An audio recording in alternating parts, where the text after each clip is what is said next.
Professor Ruth Barton is the head of the School of Creative Arts in Trinity College Dublin. She is the author of several books, including Irish National Cinema and critical biographies of the film star Hedy Lamarr and the silent director Rex Ingram. She appears regularly on radio as a film historian and critic.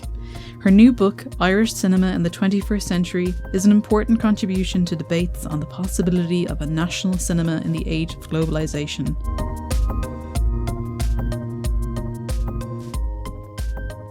Ruth Barton, thank you very much for joining us on the Film Ireland podcast.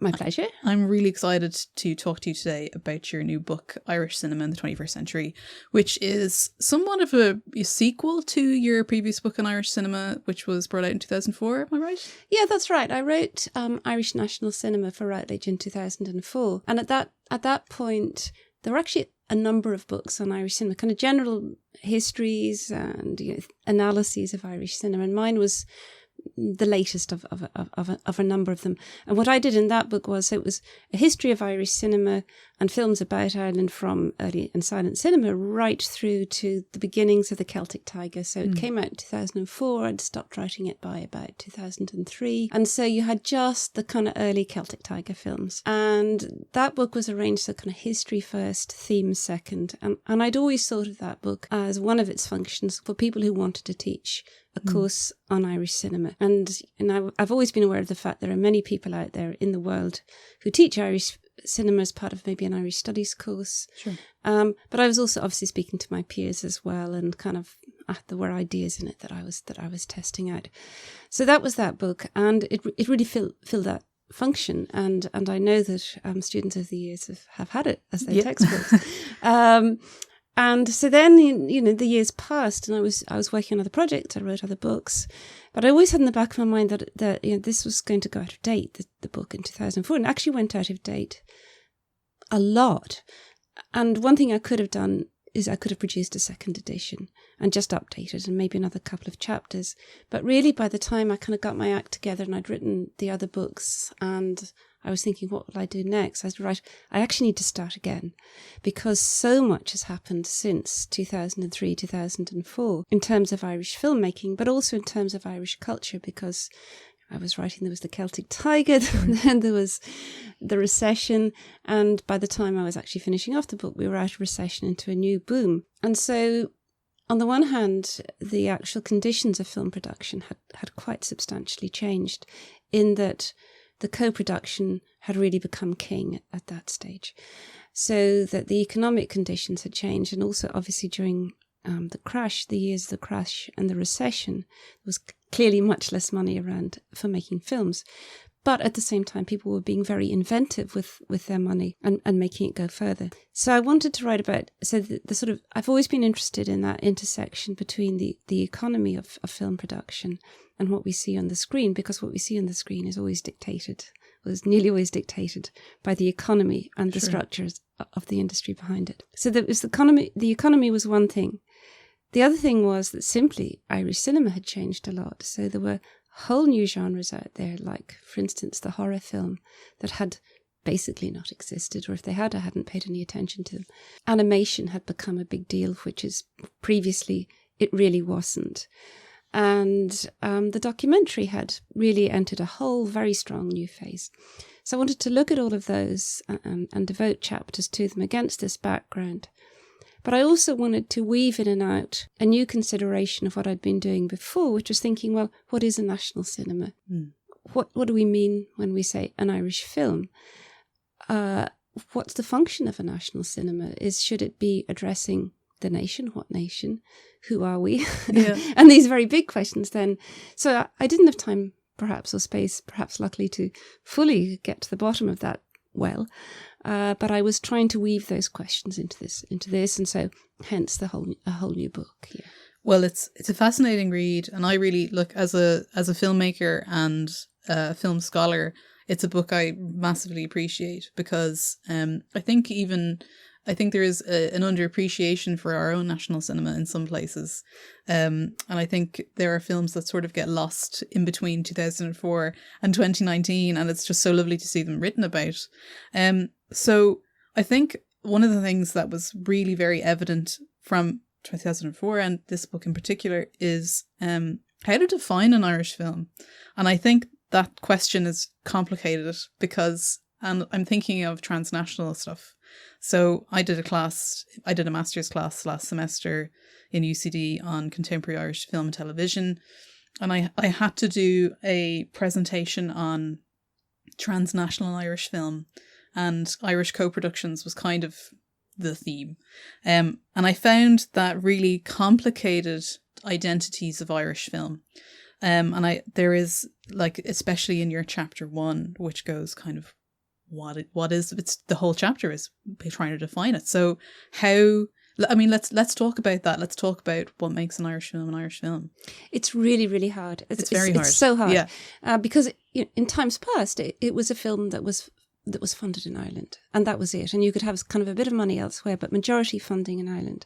Well, that's gone. That model has gone. So you can't use that model. Is Brooklyn an Irish film? Yes, I have it on the front. So I wrote on the front cover of my book, but actually I don't talk about it a great deal because I was trying to focus on films. I decided that, so as to stop myself going crazy, focus on films set in Ireland. So those should be Irish films, but of course they're not always. And there are all those rom-coms like Leap Year, for instance, that most people would rather shrug off and say, it's kind of fantasy of Ireland, and so we don't really want it to be an Irish film. I think that what I wanted to consider in terms of what is an Irish film is a film that directly addressed some aspect of Irishness. And I didn't actually care how it was funded. And I think we need to actually stop caring too much about how it's funded, because I think that the very good producers are people who can make the film they want. They can put the money together. They can make the film they want with the directors and other creative staff using that money. And so that, okay, yes, the interiors are shot in Luxembourg. But it shouldn't matter, because you should still be watching that film unaware of the fact that the interiors are shot in Luxembourg. And it can, yes, be jarring when you get non-Irish actors in roles that an Irish actor could have very evidently filled, but that's because of co-production funding. So it seems to me that you can't really, although I was tying it to films sort of about this country, made in this country, set in this country, just to keep the book short, I could have included more films, films that take place entirely overseas, and I didn't include Room, for instance. I noticed that. Right? Yeah. I didn't include Room. I mentioned it, but I didn't include it very specifically because, yes, we celebrated Room as a big Irish achievement. Yes, we celebrated The Favourite as a big Irish achievement. But fundamentally, that's not what I was talking about. And I don't think that to the average cinema goer watching The Favourite, for instance, or Room, they thought, this is an Irish film. So that was, and it's very hard. It's very hard. But those were kind of my litmus tests. Otherwise, it would just be endless. Yeah, I suppose the average person watching The Favourite, the average audience, Irish audience member watching The Favourite probably would not guess unless they knew that the producers were Irish and one of the production companies was an Irish company, would not know that it was an Irish film. And I guess that's where that identity is complicated. And I think one of the things that was also discussed it's kind of throughout every chapter in the book, you talk about Northern Ireland, which I think is a really fascinating chapter and such an important book. And I feel like in Northern Ireland, and this is reflected somewhat in our own national cinema, is, they have kind of more of an identity because of their traumatic history. And I feel like our traumatic history is very much reflected at times as well. And I think that's just part of the theme, is that there's so many themes. And I think you talk about gender a lot. In Irish national cinema, your other book, you talk about kind of motherhood and Mother Ireland and things like that. So I'd like to talk a lot about kind of trauma in the past in greater detail. But I suppose, what are the things in our Irish national cinema that we're so preoccupied by? What are those things that we're obsessed with? Yeah, for sure. I think that one of the big changes that happened between the two books was the not complete death of the history film, but certainly the falling off of the history film. Because when I was writing the previous book, the history film was big. You know, it was The Field, it was Michael Collins, it was The Butcher Boy, Korea, all those films, and those were films where the filmmakers had a very particular purpose, which was nearly always to consider nationalism, post-colonialism, and who are we because of our past, and so how did our past come to define us? And then obviously the Troubles films, were huge. But it seemed to me that when we came into this century, into post 2000, that newer generation of filmmakers, let's say the Eleni Abrahamsons and people like that, very specifically didn't want to make history films, and I think in part it was to say, okay, those are those guys. Now we're here, and we're different. We don't want to make history films. I think it was also in part because they had, I actually think it was an equipment issue too in the beginning, because in the early days of digital camera, you couldn't make history look good. You couldn't give that kind of glam look that history films like to have. But I think it was also because the current batch of filmmakers, and it's not just Lenny Abramson, it's loads of them, are very much more concerned about identity politics now, what it means to be Irish now, rather than how did we get to this point of being Irish. And I think there is much more concern about looking at the present. Now, Black 47 came out after I wrote the book, and so that's a different film. But Black 47 is a very contemporary history film. Right. It's an Avenger film. Yes. It's about a guy who wins, right? So it is a film that is very much that distinguished itself very much from that older thing about the kind of losing everything and the sense of loss that accompanied those old history films. So it seems to me that while the contemporary generation of filmmakers are much more about now than the older generation. And why is it that you think that we're more concerned now about the present than we were maybe in 2004? I think it was. I think it is, and it's about, you're talking about trauma. I think there was such a trauma. There was actually, although it sounds odd, a trauma that came with the Celtic Tiger, which was that sense of who are we now. There was such a change in what it meant to be Irish because we had many new immigrants coming into the country. So the whole actual visual surface of what it meant to be Irish changed, both in terms of people, in terms of buildings, in terms of the rural depopulation, and so on. That accelerated. So I think that what really prompted people was, first of all, the Celtic Tiger, and there was a lot of soul searching in the Celtic Tiger. Had we lost who we were? And then you get this kind of wham of the crash, which caught people unawares. And then it's almost like, oh, were we being punished for our excessive lifestyles? And is this who we really are? Are we kind of really miserable and poor? And so I think that people were very much engaged with those issues, but they didn't see them as being defined by the Civil War or by the Catholic Church. Right. They saw them as new issues. And again, one of the things I was trying to look at was the impact of globalization on Ireland. And I think for many people, it's globalization that's caused a lot of the change. Now, obviously, there are films about the residue of of Catholicism, but it seems to me that people are looking much more outside of Irish history into the wider world and saying, okay, what's our position in terms of the wider world, not where have we come from in terms of 1916. Yes, no, I know what you mean. And I feel like as well, I mean, this is something you touch on, kind of throughout a lot of the chapters, is sort of looking at neoliberalism a lot. And I sort of feel like that is a big preoccupation as well with where we are at as filmmakers, is kind of focusing on the person and the individual, the Irish man or the Irish woman, or the Irish family, which I feel comes up a lot as well, is the family dynamic. And I'm just, I was thinking a lot about Sing Street, because you talk about neoliberalism a lot in Sing Street. And it's like, so taking that as an example, it's quite a positive, upbeat, forward-looking film. And I'm thinking about all those Irish films from the last, say, maybe 2 or 3 years. And it got me thinking about all these, people who say that Irish film is just really depressing.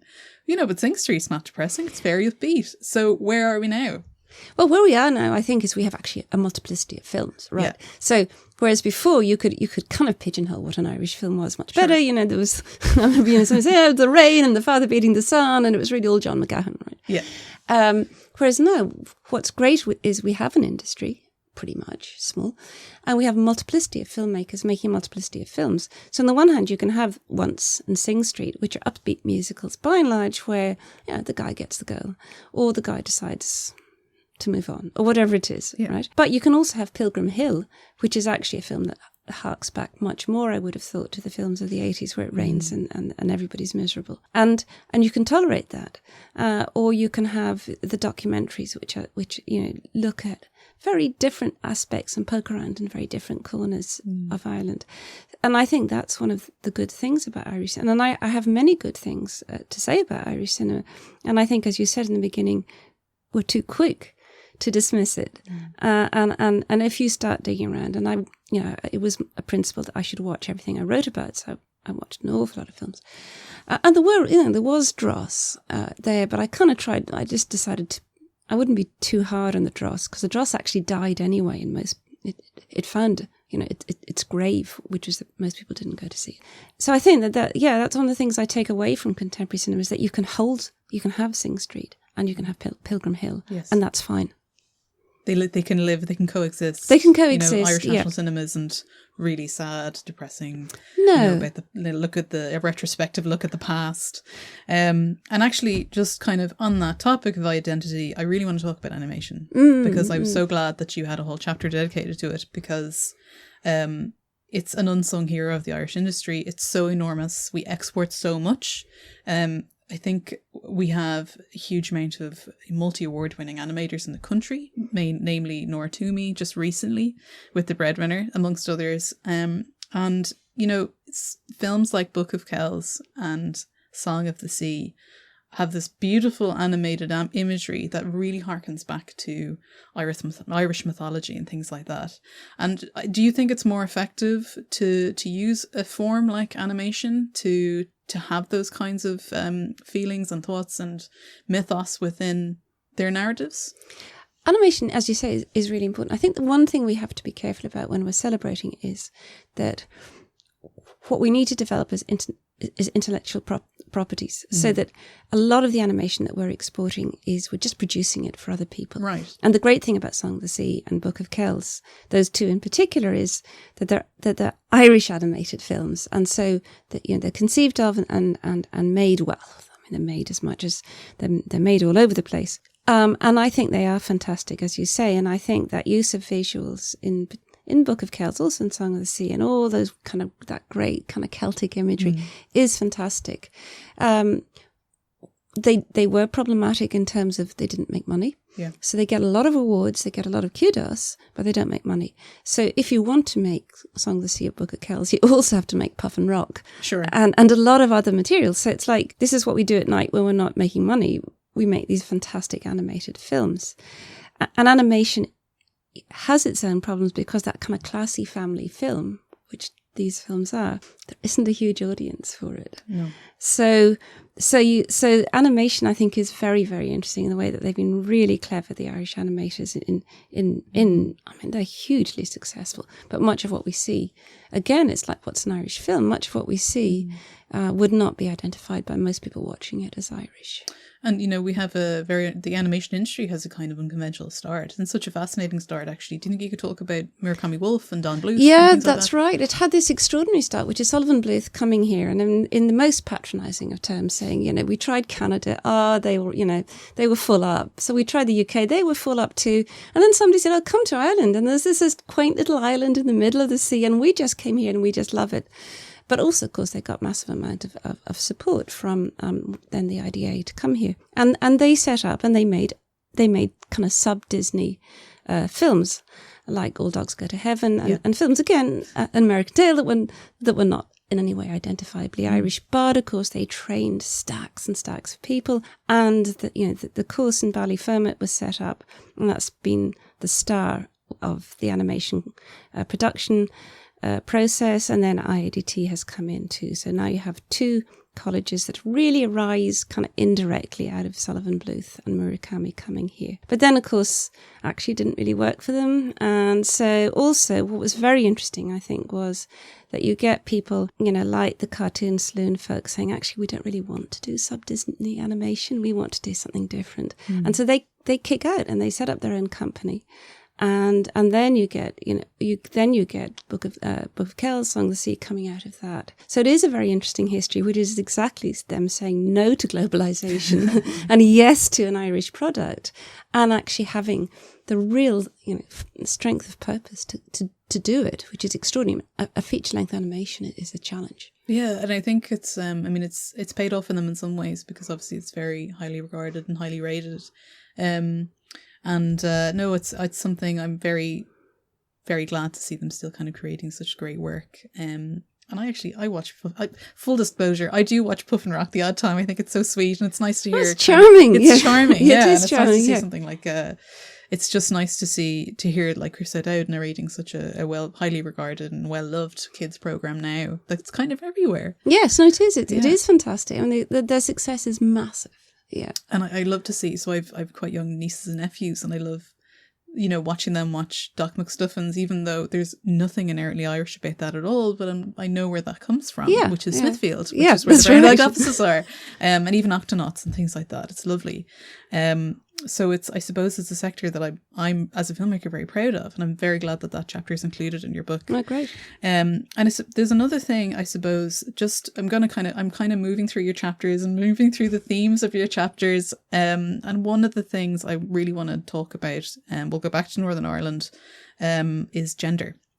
So masculinity, Irish masculinity, Irish women. Where do these fit into Irish cinema in the 21st century? Well, here's the thing. First of all, I decided not to do a separate chapter on gender, which I had done previously. How could you? It's so enormous. It's so enormous, and also then you silo it. You say, okay, dealt with, put it away. So I wanted to thread it through everything, because I think it's a concern of mine. It doesn't go into just one chapter. Sure. And I get fed up because Irish masculinity is always in crisis, right? Oh dear. Right. Oh dear. I'm so sorry for you guys, but actually, can we now turn our attention to Irish women, because we might like our concerns to be considered as well. And what I was trying to do was not be too negative, but on the other hand, I do think, and this is something I was kind of thinking about in the book, you have on the one hand a pretty unevolved image of women in Irish cinema. Overall, there are very, very few Irish films where you can really say, that's me. That I recognise that person on the screen, or I'd like to be that person on the screen, or I'm really engaged that person on the screen's dilemma. I recognise it.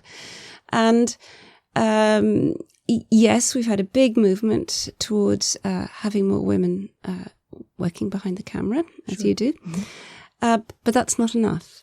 There has to be a lot of kind of shifting here.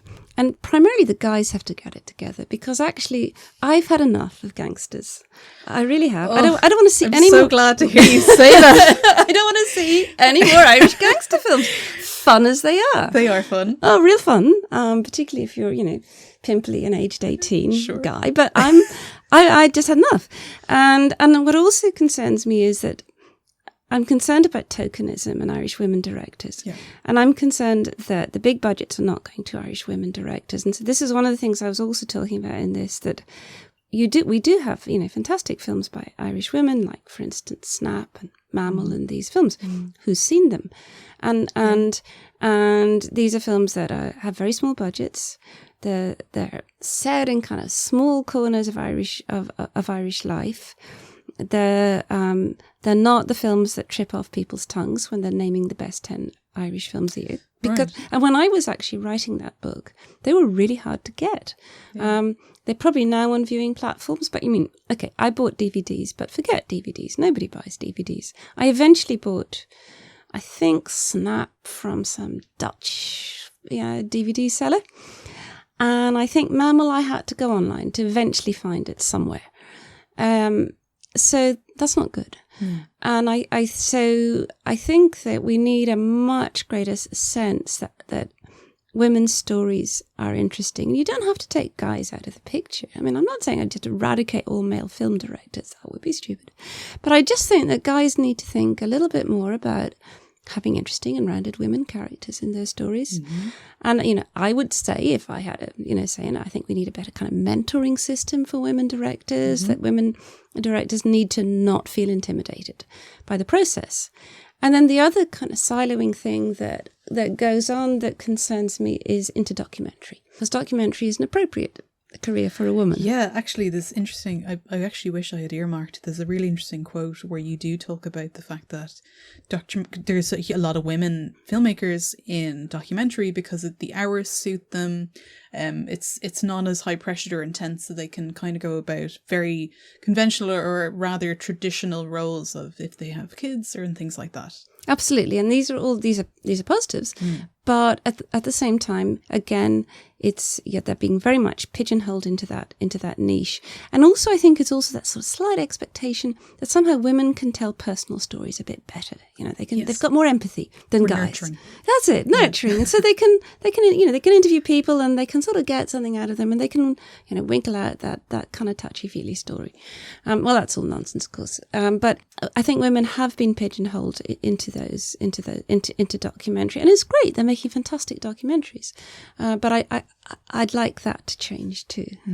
Yeah, no, I would as well. As somebody who, I'm desperate to make my first feature film, and I'm desperate to see, young women on screen and people my own age as well.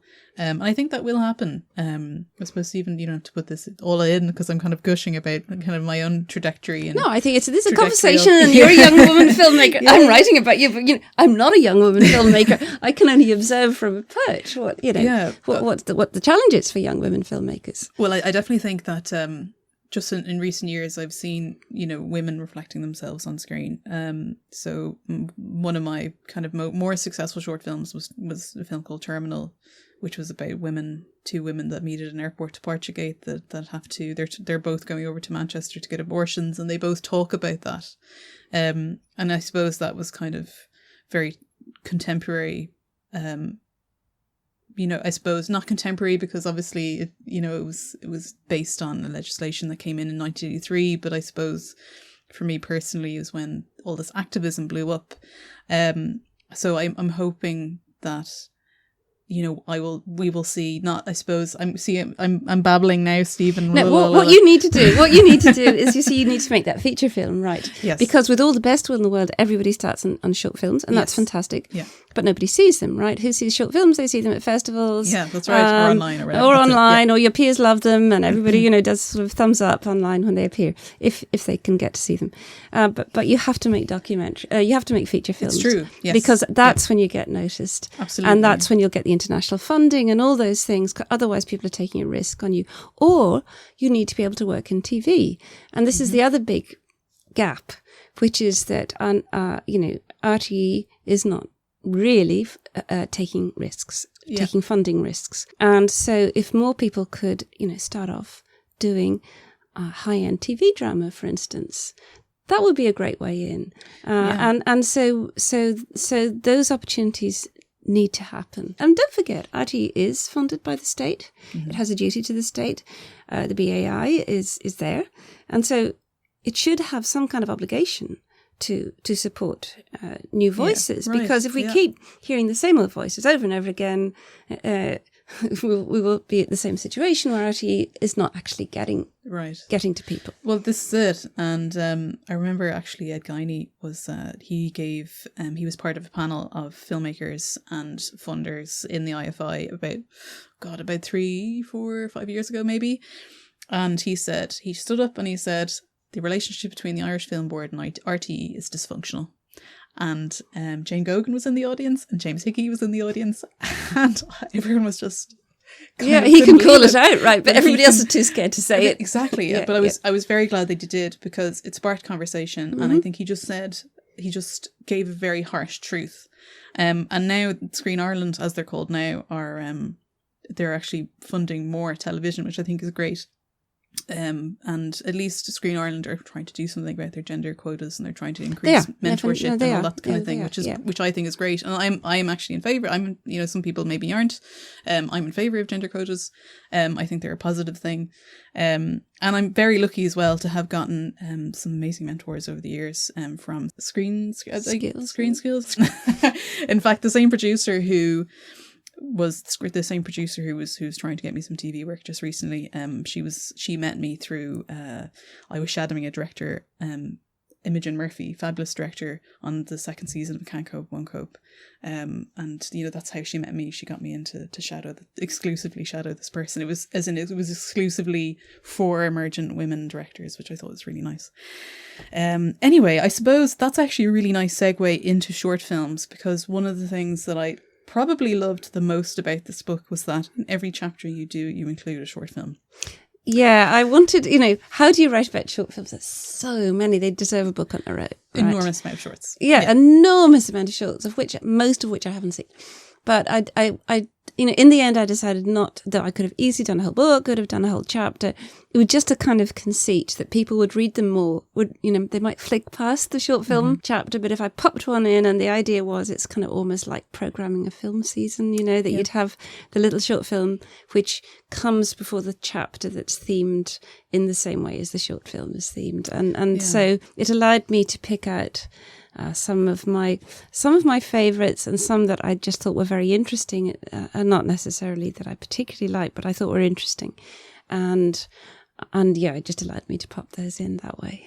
And what role do you feel that short films play? Because we're talking about, obviously, that not many people see them.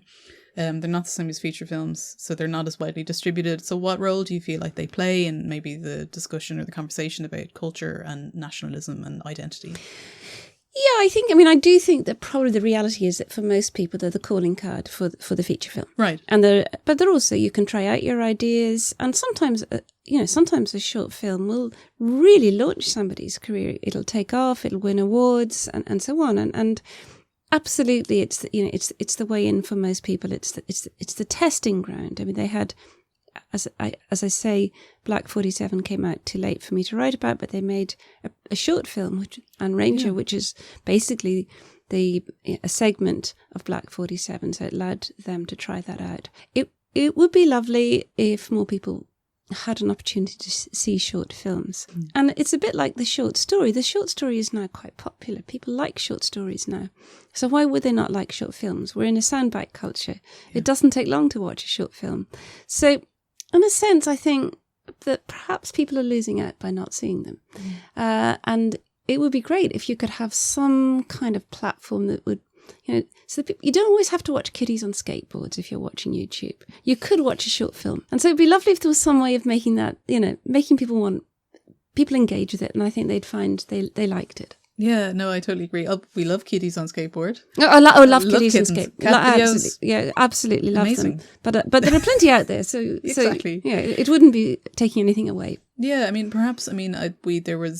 there's short screen, but unfortunately, short screen is usually the graveyard, shift in RT. It's usually on between 11 and midnight some ways, and not very much promoted. Yeah, mostly social media. Yeah. So it's on the RT player for a little while, which is kind of nice. But again, I suppose that message of go and watch the short film is rarely disseminated unless we get something like Stutterer. Yes. But of course, Stutterer, or in fact, actually, some of the shorts that you did choose did also receive Academy Awards. Was that a big kind of reason for you to include them? It is. I wanted to include a few. Well, it was the animation and Six Shooter did, yeah. And also Granny O'Grim, which I just loved that film so much. So I wanted to put in a few high profile ones that people would recognise, and. Yes, they can get a lot of attention for sure. Yeah, but it would be nice. I mean, actually, I would say that the Formula Film Award Now Screen Island website does have a great selection of short films on it, and I was able to find most of the ones I was looking for on that. Okay. So maybe they need to promote it a bit more. Yeah, perhaps. And I have to say, people who are listening, just to, I suppose, keep an eye out on film festivals that are playing shorts programs, because there is always a wealth of really interesting content out there from Irish filmmakers. So I'm very, very pleased that I was really chuffed to bits. I don't think I've seen an academic text to do with Irish films that has yet included shorts. I don't think. Well, actually, no. Martin McLuhan did he as well? He had a chapter on the short film in his book, Irish Film: The Emergence of a Cinema. Which, okay. So that came out. My mistake. So, sorry, Martin McLuhan. People can go back and find that. So one of, we talked about identity. We're talking about what are we preoccupied with. I was talking about men, so maybe we'll go back to the gender, I think, just to kind of finish that off, and I'll go back to kind of problematic portions of our films. So I was thinking about, you're talking about the Celtic Tiger, you're talking about the recession. You mentioned Dia Negra and Yvonne Tasker's book Gendering the Recession a lot, and they talk about men who lose, the theory of men losing out during the recession. Are there depictions? Is that what the gangster films are telling us? I think so. I mean, probably the classic one is Parked. Okay, yes. That film, which is all about the guy. It's Colm Meaney, of course, too, who's always like the put-upon little man, Mr. Ordinary Guy. And so, Parked is the story of he's lost his home, he's living in his car, he parks on the seafront at Sandymount, he meets this young homeless guy, they become friends, the homeless guy has a drug problem, and so on, and it works out. But it also says that his ultimate goal is he should meet a nice woman who is also going to be foreign, because clearly that makes it a little bit more exotic.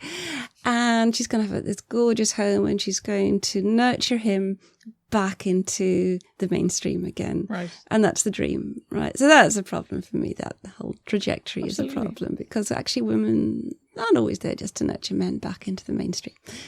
But absolutely, I mean, the gangster film has classically been about not getting an opportunity. So if you go, dial right back to those great Cagney films of the 1930s, 1940s, the gangster is the guy who has been promised the American dream, but the only way he can attain it is through criminality, and he's going to be punished at the end for that ultimately, but you've kind of gone on that journey with him. So absolutely, the gangster film is a very good way of considering social inequality and lack of opportunity. And these films do that. What I find kind of funny about the Irish gangster film, and actually I don't find funny about the Irish gangster, is that we're meant to find them funny. And so I think Intermission is probably still the best of them, because it's very well made.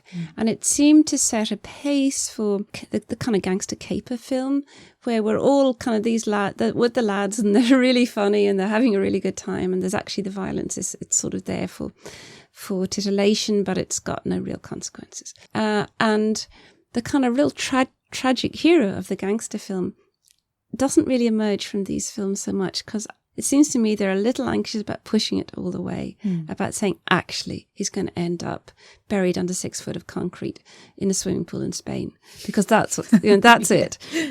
He's not going to be redeemed by a mother figure, or he's just going to be shot in his front door when he's bringing his kid to school. So I think it seems to me there's a lot of almost fetishization in these films of poverty and of social outsiderdom. And it doesn't seem to me, often in the films, they don't really get at that really hardcore of that connection between masculinity, criminality, and lack of opportunity. So where do women fit in all around this then? Oh, to nurture the men and make them feel good. Make them feel good about life. How many films are there about female gangsters? Not many. I can't even think of it off the top of my head. I'm not sure that I can think of one either. Yeah, at least not an Irish one anyway. Not an Irish one. Not an Irish one. So I think because kind of we're verging onto trauma again, and I want to come back to the Catholic Church, because I really want to talk about Calvary, because I think that's a very complicated film, because it's not an Irish film, but it completely is. Anyway, we'll come back to that. But what I do want to talk about Northern Ireland, because I think Northern Ireland on screen has been probably the most definitive national cinema in a very localized region. They talk about, so they're very preoccupied with the Troubles, which is something you talk about in the chapter specifically in Northern Ireland, which again I was very glad to see, because it's all very nuanced, it's very complicated, it's multi-layered, it's really fascinating, especially from perhaps people from the South watching. Yeah, I think that obviously, as you're saying, they've been defined by the Troubles, and all those films like In the Name of the Father. That's what people think about, and then the American kind of are also sort of gangster films set in the North. But those are fundamentally over. But then you get this question: well, what do we replace it by? Yeah. So you do have this rather kind of strange slew of films. Where you have the gangster becomes this kind of, no, sorry, I don't mean the gangster, I mean the terrorist becomes this kind of domesticated figure. So yeah, you get films like The Mighty Kilt, where Robert Carlyle plays this IRA man who's come out of prison. He's putting his life back in order. He's going to connect with his child and with his ex-partner. So the first thing he does is he puts on a pair of marigold cleaning gloves, and to the tune of Tiger Feet, he goes around cleaning his shoddy apartment and turning it into a perfect home. And so there is this sort of rather bizarre post-Troubles thread of the IRA freedom fighter or terrorist, whichever way they decide to label them, who reintegrates himself into society, of course through the love of a good woman, but also through taking up domestic life and putting aside his terrorist activities. And that's sort of one strand. And then there are the historic films where people go back and revisit the Troubles. Often again as a kind of testing ground for masculinity. And these are films really again about guys. But what is interesting is that there aren't that many films about life in Northern Ireland that are not about the Troubles. Exactly, yeah. And I think obviously the big production is Game of Thrones, right? Course, and if you're working in film in Northern Ireland and you haven't been working Game of Thrones, where have you been? So maybe that's been a distraction in a way, because people haven't had to think about what they need to do, because they can just work on Game of Thrones. But there just are very, very few films about what it's like to live in Northern Ireland, and not about what it's like to live in Northern Ireland when your family was murdered, but just what it's like to live in Northern Ireland. I mean, obviously, if you live in Northern Ireland, you're still going to be living in a post-conflict society, but there's very, very little about that. Just the ordinary dayness of living in Northern Ireland, about films that are about something else other than being a survivor of the Troubles, and I think that there's still a kind of imaginative void as to people. How do you fill that void? And people haven't really quite worked that out yet. So they are post-trauma films, and they're often films about trying to make your life, or going back and trying to understand stuff. And maybe it's about we have to keep going back and making those documentaries and those feature films to try to understand what went on before we can move into the next phase of filmmaking, where we talk about people having other dilemmas in life. So I think the Northern Ireland cinema, it's well supported. People want it to happen. But I think it hasn't yet moved really into its next phase, if you like. Yeah. Do you think this will change with Brexit? Well, who knows? I mean, who knows what's going to happen with Brexit? I mean, apart from anything else, I don't know where Boris Johnson is going to get the money to fund many of his ambitions. Yeah. But if he takes it out of the arts, and I don't know if he's prepared to fund Northern Ireland to the extent, I mean, everything in Northern Ireland is hugely subsidised by the UK government. Yes. So we don't know what he's going to do. I think Boris Johnson, if he does continue to be the British PM, has no love for Northern Ireland and doesn't care about it at all. As far as he's concerned, it's Islington somewhere else. So they should be worried, I think, about the continued subsidies. It'll be interesting. I think it's one of many things, because after all, they won't be able to apply for a lot of the European funding that they have been able to apply for. It may affect co-production funding. It may affect a lot of different things that they've been able to take for granted as EU members, the filmmakers. So I don't think it's probably good news for them. Yeah, I'd be interested to see how this all plays out, because their industry's really been enriched by things like Game of Thrones. Oh, huge! Yeah, So I mean, I was speaking to some Northern Irish filmmakers recently who were very concerned, and they said just generally it's a very anxious time.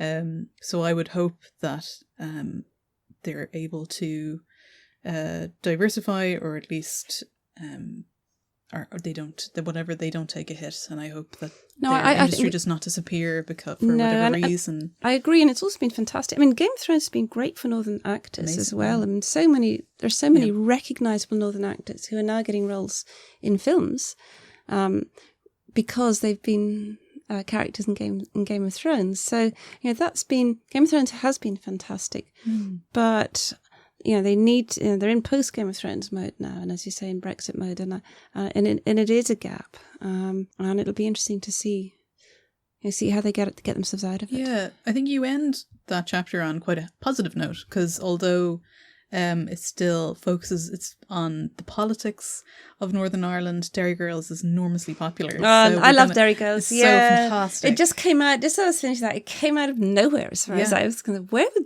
Derry Girls come from? It's so great. And I just hope it's not like, you could think, oh, Father Ted, they never made Father Ted again, right? Because you can't. And these things pop up.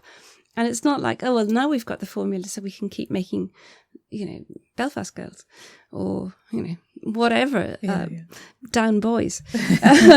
So yeah, I'm not certain if it's a blip or if it's a trend, but I did think, I thought Derry Girls was fantastic. Yeah, I loved it so much. And it was just such really refreshing writing. Yeah. And it was just great to have such amazing female characters on screen. Yeah, fantastic. In various ages. Just really, really brilliant. So hopefully, yes, I think you end saying hopefully we'll see more of the scene. And I hope so. As well. Yeah, I hope so too.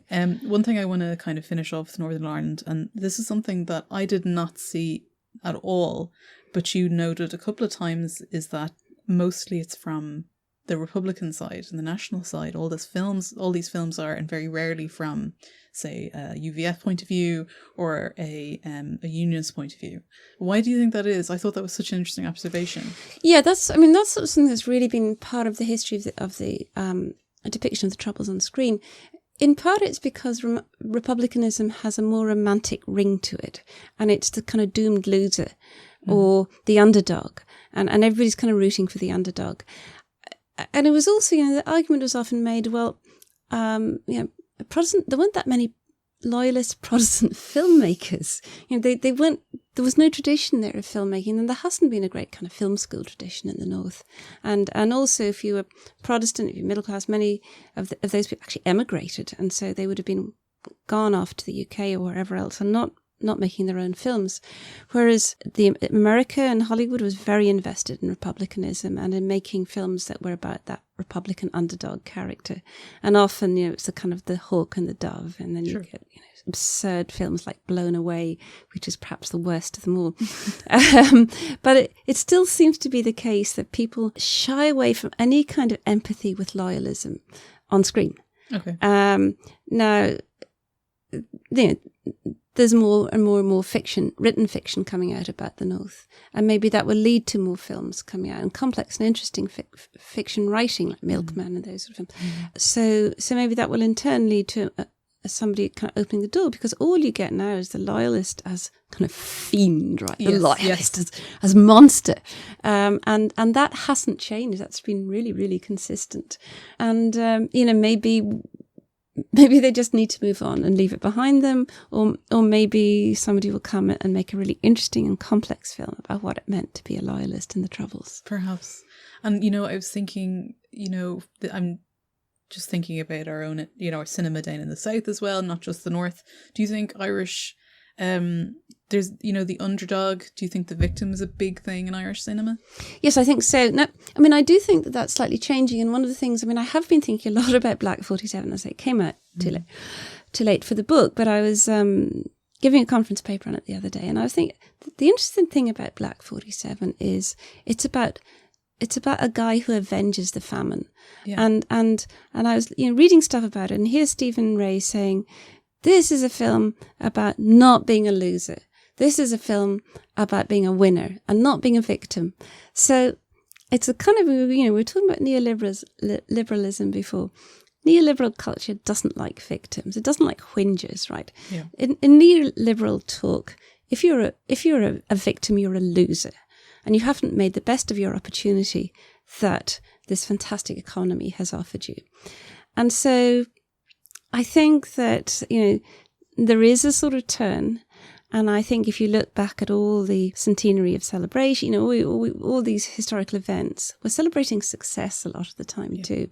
And it's an interesting and sort of slightly uncomfortable turnaround where maybe we're not always the losers. And if we're not always the losers, in rugby or whatever it is, what are we? And can we live up to being, can we be winners? Is that a new identity? So I'm interested in that. And I think it's probably a shift that, that will take quite a long time. But there's always still that kind of the romance of the underdog is, I think, seems to be part of human nature. And speaking of kind of the underdog, the victim, thinking about the oppression from the Catholic Church and how preoccupied we are with that, whether it be from 2004 up till now, we still are. And, do you think film and art is where, especially art, is this where we're making sense? Is this where we're dealing with it? Is this where are we getting it all out in the open here? I think we did very, very much, evidently, at the end of the last century. So throughout the 90s, the really key interventions were those TV exposés of Mary Raftery's documentaries and others. And you get then, it seeps into film with the Magdalene Sisters. And, again, questionably an Irish film, but let's say for the sake of argument it was. And then, of course, Calvary. Wow. And as you say, it's a really complex film. In the end, I like it. Right? I have to say I like it because other people say, Calvary, hate it.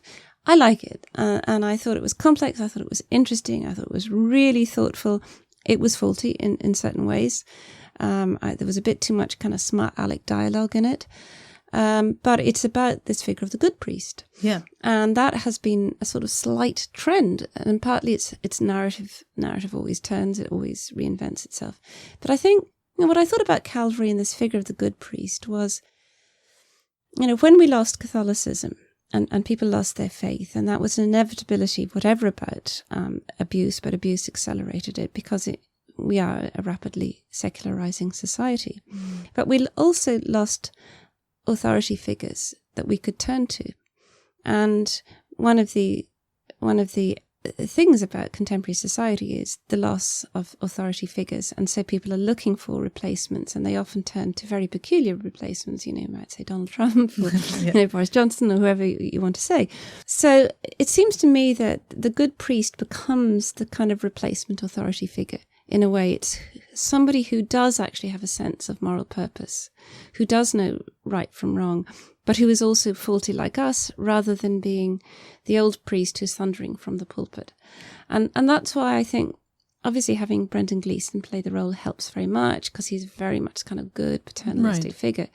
But that's what I think that film is about. It's that desire to find out of the kind of rubble and the horror of the story of the Catholic Church, is that actually pulling something out of it and saying, actually, religion did give people something, or a moral figure that you could look up to is quite important for people. And so that's where I think the good priest comes in. And I mean, rural Ireland and small town Ireland in that film is depicted as being completely amoral. Yes. They burn the church down.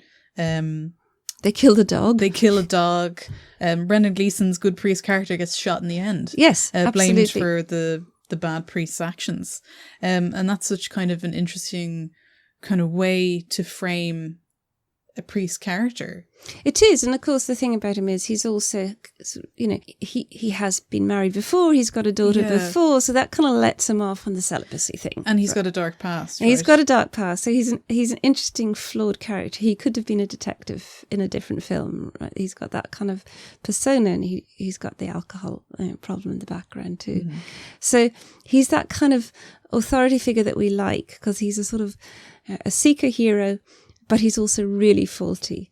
And I think that's what makes him kind of strong and interesting. And then, as you say, he can't survive the moral abyss that is this small rural Yeatsian community. Right. So John Michael McDonagh famously said that this is not an Irish film. To me, this is unmistakably Irish.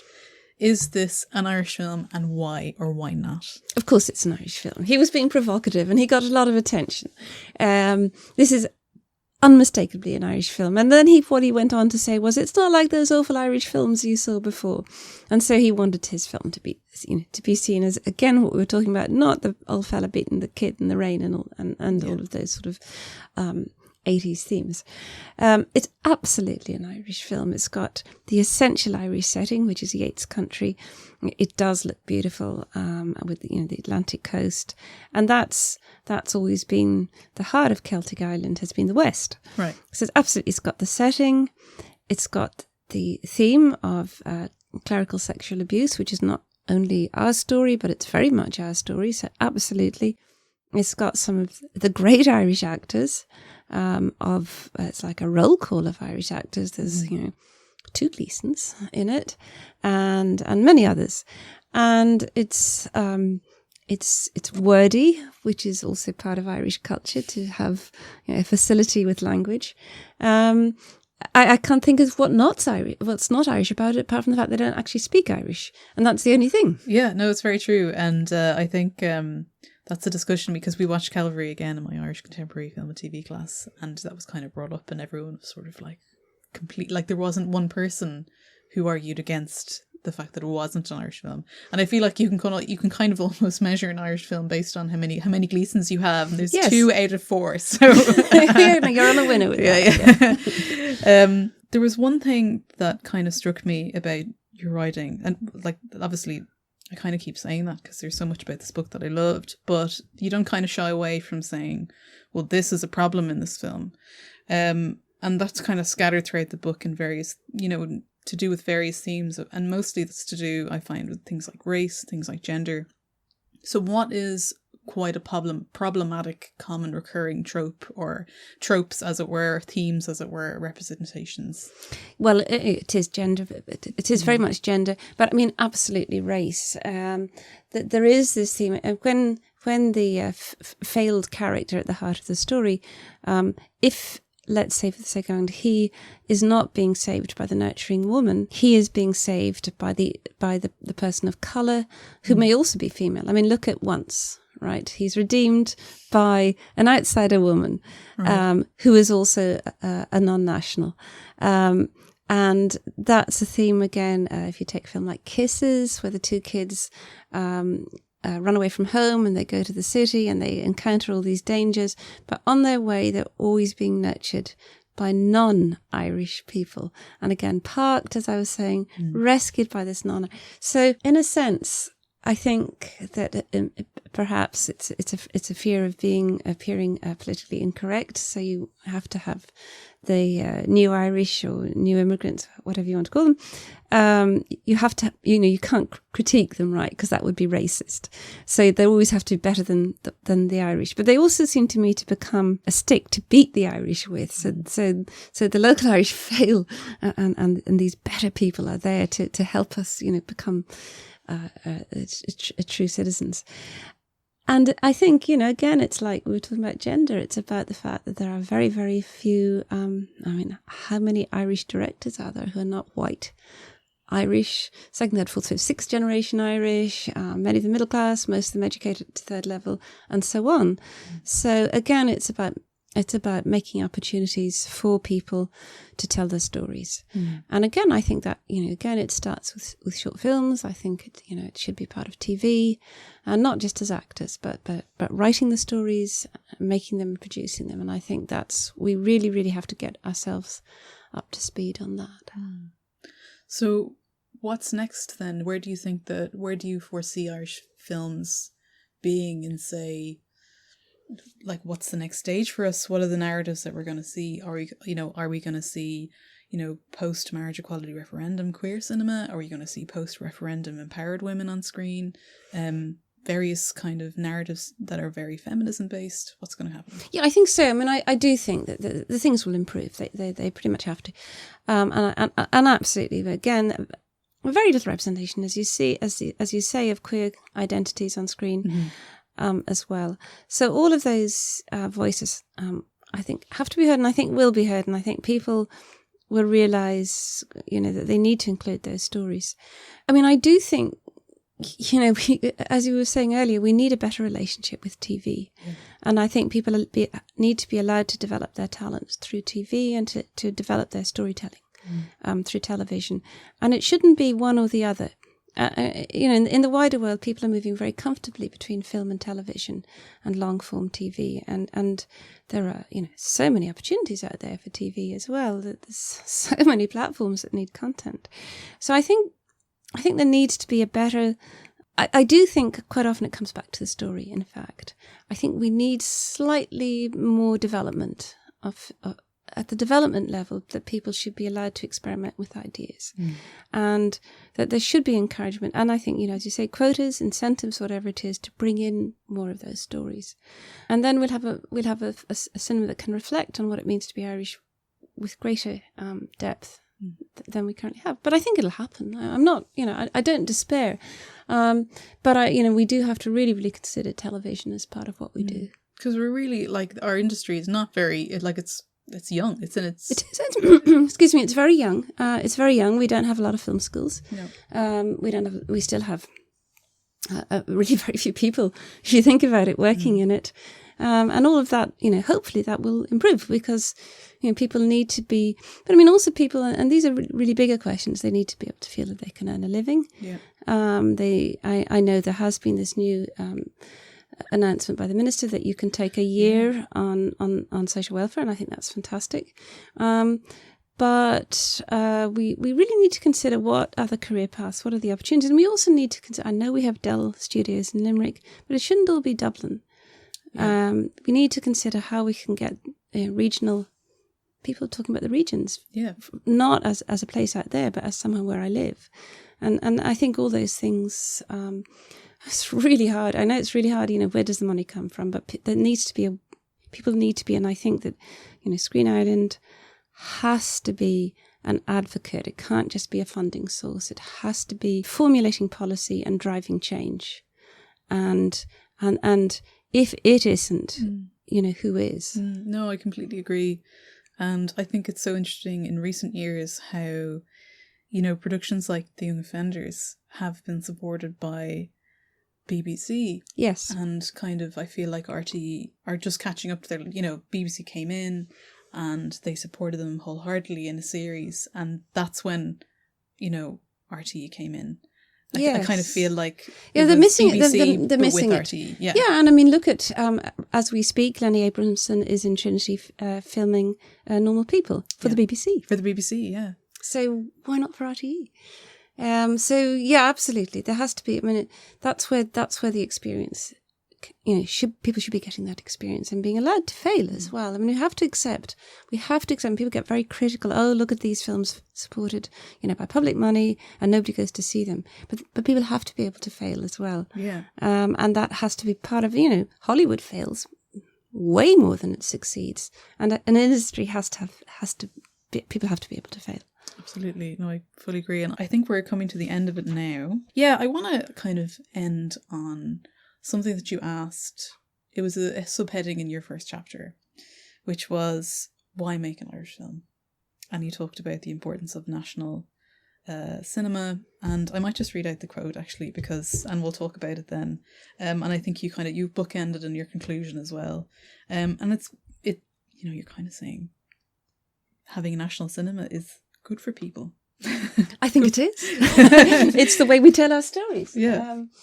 And not everybody reads books. And so, I think absolutely we need national cinema. We need and a TV as well. Here we go. The reliance on revenue generation as a justification for funding is not unique to the Irish film industry and reflects the wider neoliberal environment. It is, however, an approach that is increasingly coming under scrutiny for what it omits, primarily issues of pleasure both in making a film and consuming it. Nor does the instrumentalist argument help in any way to consider how films or television articulate and address societal concerns or create community. It fails to consider how watching a film can broaden viewers' cultural horizons and introduce them to alternative ways of being, and it ignores existing reports that arts and culture make a contribution to health, education, crime reduction, and a sense of well-being. So I think that sums it up. So can you talk about this? Irish national cinema? Yeah, no, it is. It's part of that. How does Screen Ireland justify the government giving it money? It justifies the government giving it money primarily by saying, look at the amount of jobs we can create if you give us money, because we'll bring in all this money and so on. So it's all about money and so on. But you can't just put a monetary value on the arts. You have to consider, as I'm saying there, that watching a film, it can really expand your mind. It can open you up to ideas. And I think, it's really, really, really important to people to see their culture represented on screen, because it validates that culture. It says your culture is worth it. It's worth us making a story about your culture because it's important. And if we don't have people telling Irish stories, then it's like, oh, we're not important enough. Or if we only ever have people from other countries using us as a location, or it's a Braveheart or whatever, then it's no good. And I think that it's very, very hard to measure that. So you have to take it for granted that there is a pleasure in the arts. And this is not just for film, but I do get worried about the fact that, I completely understand we need to fund the sciences in this country. And I completely understand we need more people to take computer science as an undergraduate degree. But we also really need people to take art subjects at university, and we need people to become filmmakers to tell those stories, because, what will be left at the end of the day? Yeah. And it's a kind of living memory, all these films. It marks time. There's nothing like watching a film thinking, oh my God, look at those huge telephones. Yeah. Oh, did it look like that then? Films should be challenging. They don't have to, but, challenging films that make us think differently about who we are, where we live, are really, really, really important. And you can't just measure that by the amount of people who get jobs. So that's why I want people to think differently about funding. And I think cinema is probably the most important social medium of the 20th and 21st century, because people come together to watch, and they come together to laugh or to cry or to feel scared together.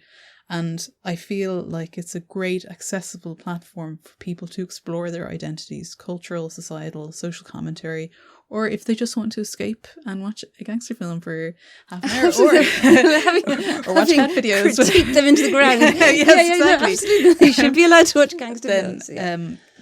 I think they're vitally important. No, they're vitally important, and again, it's come back, but so is TV, and then yes, absolutely, and people need to be challenged by TV stuff, and they need to see a much broader spectrum of lives being represented on screen.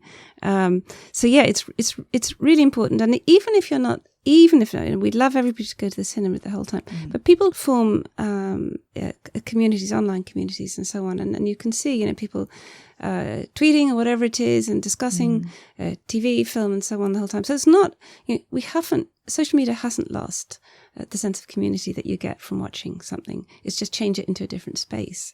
Yeah.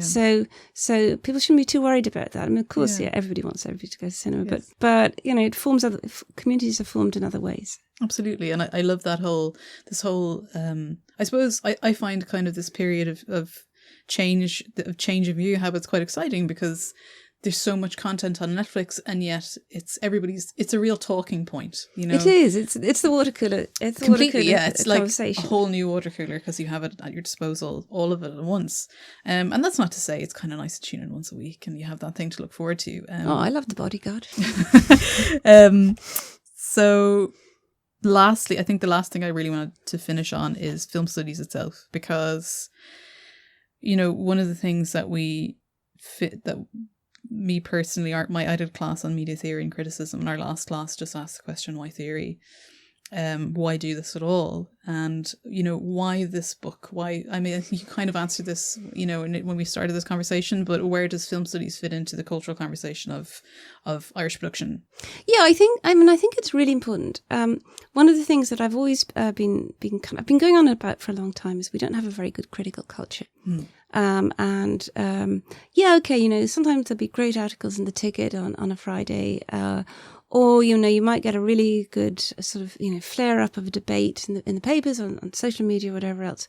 But overall, our newspaper coverage of cinema it's about the film stars who have already signed a contract to promote the film, so they're clearly not going to critique it.